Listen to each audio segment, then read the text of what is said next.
നാവികസേനയ്ക്ക് വേണ്ടി നിർമ്മിച്ച 2 അന്തർവാഹിനി ആക്രമണ പ്രതിരോധ കപ്പലുകൾ കൊച്ചിൻ ഷിപ്പ്യാർഡ് നീറ്റിലിറക്കി.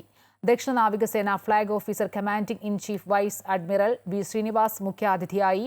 ഇന്ത്യൻ നാവികസേനയുടെ പ്രതിരോധ ശക്തി വർദ്ധിപ്പിക്കുന്നതിൽ കൊച്ചിൻ ഷിപ്പ്യാർഡിന് നിർണായക പങ്കുണ്ടെന്ന് ദക്ഷിണ നാവികസേന flag officer commanding in chief vice admiral V Srinivas പറഞ്ഞു.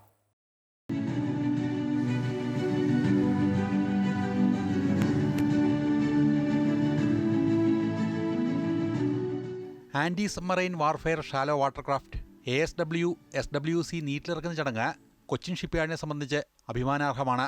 ഇന്ത്യൻ നാവികസേനയുടെ കരുത്ത് വർദ്ധിപ്പിക്കുന്ന 8 അന്തർവാഹിനി ആക്രമണ പ്രതിരോധ കപ്പലുകളാണ് കൊച്ചിൻ ഷിപ്പ്യാർഡ് നിർമ്മിച്ചു നൽകുന്നതെന്ന് കൊച്ചിൻ ഷിപ്പ്യാർഡ് ചെയർമാനും മാനേജിംഗ് ഡയറക്ടറുമായ മധു എസ് നായർ പറഞ്ഞു.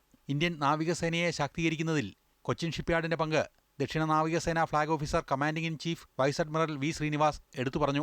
സേനയുടെ പ്രതിരോധ ശക്തി വർദ്ധിപ്പിക്കുന്നതിന്റെ ഭാഗമായി ആഗോള നിലവാരത്തിലുള്ള 6 പുതുതലമുറ മിസൈൽ കപ്പലുകൾ നിർമ്മിക്കാനും ധാരണയായിട്ടുണ്ടെന്ന് അദ്ദേഹം പറഞ്ഞു.